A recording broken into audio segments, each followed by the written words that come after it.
Olá pessoal, tudo bom? Hoje a nossa aula é sobre eletrodinâmica, parte 1. Vamos embora? Então veremos aí o que é corrente elétrica. Analisemos aqui esse fio condutor.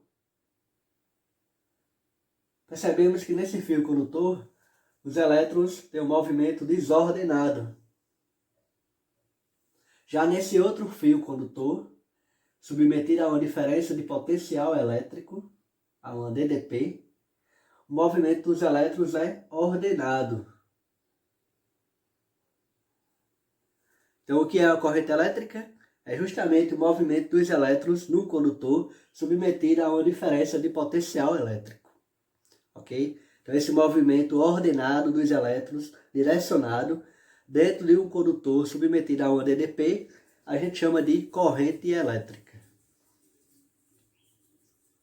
A gente tem dois tipos de corrente elétrica, a alternada e a contínua. A alternada é aquela corrente elétrica onde o sentido e a intensidade variam periodicamente. A gente encontra essa corrente alternada nas usinas hidrelétricas e na nossa residência, por exemplo. A corrente contínua é aquela onde o sentido e a intensidade não mudam, permanece o mesmo. A gente encontra essa corrente em circuitos elétricos compostos por pilhas e baterias, ok? A gente tem também os efeitos da corrente elétrica. A corrente elétrica pode provocar vários efeitos, inclusive o choque elétrico, que veremos aí numa aula posterior. Essa aula, efeitos da corrente elétrica, veremos aí futuramente, ok? O sentido da corrente elétrica tem dois sentidos, o sentido real e o convencional. O sentido real da corrente elétrica é justamente o movimento dos elétrons, que vai do polo negativo para o polo positivo. É esse aqui, ó. E a gente tem o sentido convencional da corrente, que é o sentido do campo elétrico no interior do condutor, que vai no sentido do polo positivo para o polo negativo. É esse aqui, ó. Certo? Então, a corrente elétrica, a gente tem o sentido real, que é o movimento dos elétrons, e o sentido convencional, que é o sentido do campo elétrico no interior do condutor. Beleza? Essa corrente elétrica tem como a gente calcular ela. Como é que a gente calcula a corrente elétrica que passa no condutor? Suponha que eu tenho aqui um fio condutor, e aqui é a área transversal do fio. Essa área aqui, ó.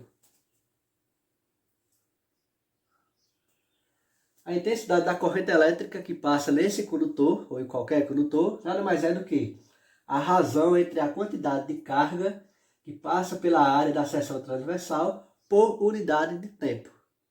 Está passando carga ali, a quantidade de carga que passa na seção transversal, dividido pelo tempo em que elas passam por ele, pelo condutor, vai dar a intensidade da corrente elétrica. Colocando em equação matemática, vai ficar assim, ó. I igual a ΔQ sobre ΔT. ΔQ é a quantidade de carga, ΔT é o tempo em que elas passam pela área. E é a corrente elétrica que a gente mede em ampere.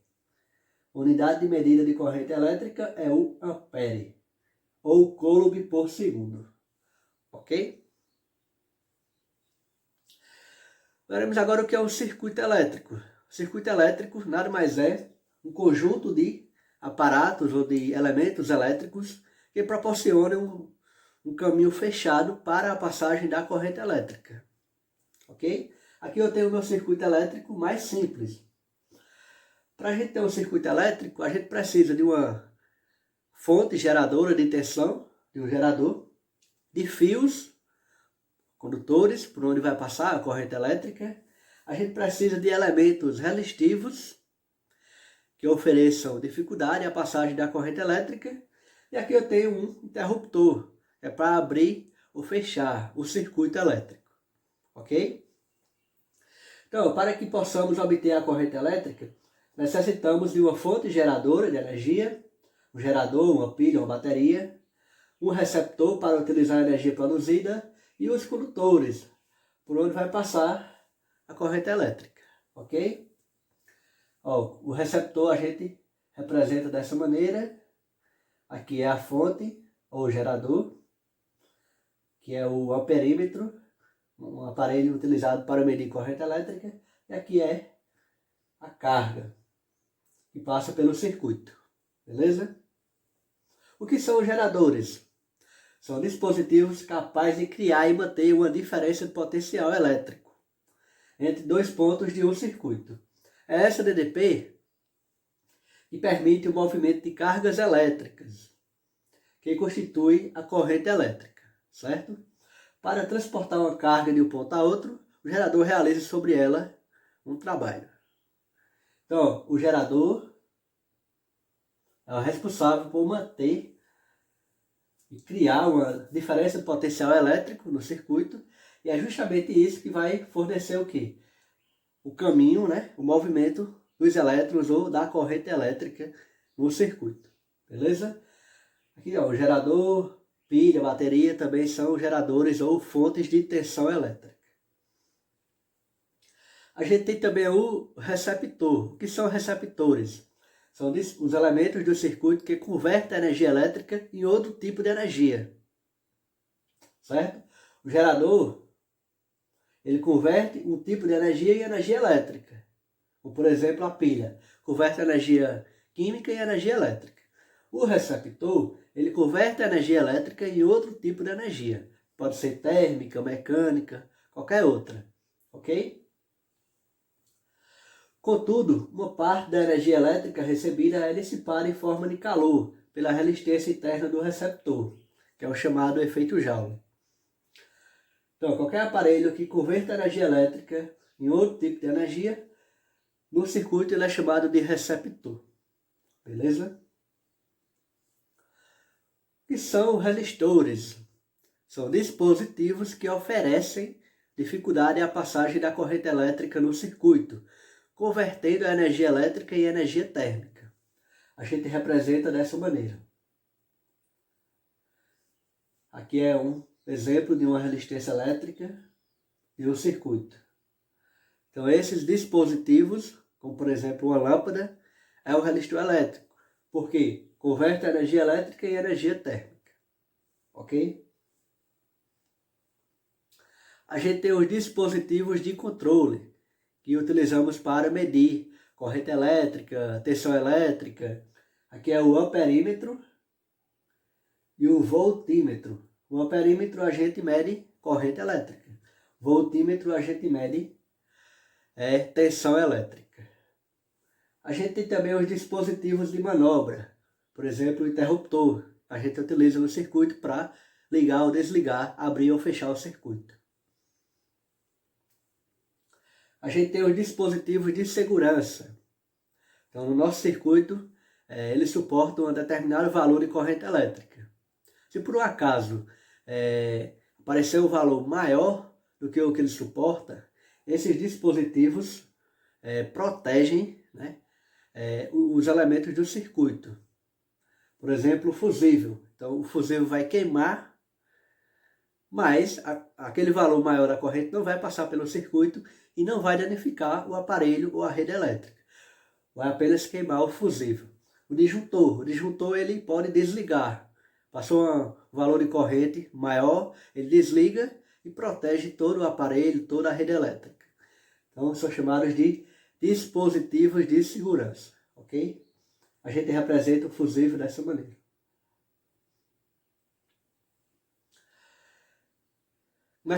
Começaremos agora o estudo dos resistores. Veremos o que diz a primeira lei de Ohm. George Simon Ohm verificou que a razão entre as diferentes tensões elétricas e as correntes geradas por cada uma delas apresentava um valor constante. Para cada tensão é gerado um valor de corrente, e a razão entre cada tensão e cada corrente, Ohm percebeu que era constante. Então ele concluiu que essa constante nada mais é do que a resistência elétrica do resistor. Então R, que é a resistência elétrica, é igual à razão entre a DDP, ou a tensão elétrica, dividido pela corrente que passa por ele. R igual a U sobre I, que é a mesma equação dessa. U igual a R vezes I. A resistência elétrica a gente mede em ohm, justamente em homenagem a ele, que é esse símbolo aqui. Ó. Esse é o gráfico de um resistor ohmico. Constante. O resistor ohmico é constante. Caso esse gráfico não seja uma reta, a gente diz que o resistor é não ohmico. Ok? E o que é que diz a segunda lei de Ohm? A segunda lei de Ohm trata da resistência elétrica de fios condutores. Essa resistência depende do tamanho do fio, do comprimento e dessa área da seção transversal, além do material de que é feito o fio. Para calcular a resistência elétrica do condutor, do fio, utilizamos essa equação. R igual a ρ vezes L sobre S. Ρ é a resistividade, que depende do material, L é o comprimento do fio e S é a área da seção transversal. Quanto maior o comprimento, maior a resistência. Quanto menor o comprimento, menor a resistência. Quanto maior a área, mais grosso o fio, menor a resistência. Quanto menor a área, maior a resistência elétrica daquele condutor. Ok? Veremos agora o que é, como calcular a potência elétrica de um condutor. A gente viu lá no primeiro ano que potência é trabalho dividido pelo tempo. E o trabalho nada mais é do que a tensão elétrica, diferença do potencial, vezes a carga. Então, o trabalho é a carga vezes a tensão elétrica. Colocando nessa equação, P vai ser igual a U vezes ΔQ sobre ΔT. Só que ΔQ sobre ΔT é quem? É I, é a corrente elétrica. Então, a potência vai ser U vezes I. Então, a potência de um condutor, para a gente calcular a potência dele, é só pegar, multiplicar a tensão elétrica pela corrente elétrica. No Sistema Internacional de Unidades, potência a gente mede em watt, que é volt vezes ampere. Aqui a gente tem duas fórmulas para calcular a potência elétrica dissipada por um resistor. Lembrando que o resistor ele converte a energia elétrica em energia térmica, chamada de efeito Joule. Então, potência é U vezes I. U é R vezes I e I é U sobre R. Substituindo 2 em 1, eu vou ter potência igual a R vezes I ao quadrado. R é a resistência e I é a corrente elétrica. Substituindo 3 em 1, eu vou ter potência igual a U ao quadrado sobre R. U é a tensão, a DDP, a tensão elétrica ou DDP, e R é a resistência. Ok? E para encerrar nossa aula, veremos agora como calcular a energia elétrica consumida por um aparelho. Então, para calcular a energia elétrica de cada aparelho, a gente multiplica a potência daquele aparelho. Todo aparelho tem uma potência que é colocada pelo fabricante, vezes o tempo que ele fica ligado. Então, o aparelho vai consumir energia se ele estiver ligado na rede elétrica. Então, a energia elétrica é igual a potência vezes o tempo. Percebemos que quanto maior a potência do aparelho, mais energia ele vai consumir. Quanto maior o tempo que ele ficar ligado, mais energia ele vai consumir. Ok? A gente mede a energia elétrica em kWh. Então, lá no nosso papel de luz, que a gente paga todo mês, lá tem o consumo de energia elétrica da nossa residência, que é calculado em kWh. Ok? Por exemplo, considere um chuveiro elétrico com a chave seletora na posição inverno. Nessas condições, vamos supor que a potência elétrica do chuveiro seja 4.400 Watt. Lembrando que K, essa letrinha K, vale 1.000. Então, para passar para quilowatt, eu divido por 1.000. Então, 4.400 dividido por 1.000 vai dar 4,4 kW. Ok? Sendo utilizado durante o banho de 15 minutos. O banho de 15 minutos dá 1/4 de hora. Então o chuveiro vai consumir a energia. P vezes ΔT, potência 4,4 e o tempo 1 quarto de hora. 4,4 dividido por 4 vai dar 1,1 kWh. Então essa foi a energia elétrica consumida pelo chuveiro elétrico em 15 minutos. 1,1 kWh.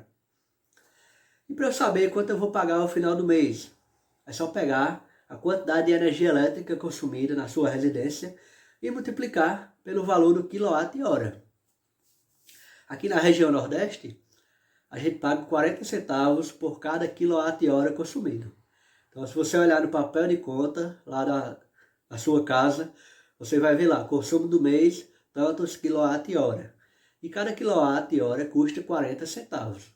Por exemplo, numa residência que gastou 80 kWh. Então, no mês você gastou 80 kWh. Quanto você vai pagar ao final do mês? É só pegar o 80 e multiplicar por 0,40, que é o valor do quilowatt-hora. 0,40 vezes 80 dá R$32. Então você vai pagar de consumo de energia elétrica nesse mês R$32. Só que além disso a gente ainda paga os impostos, né?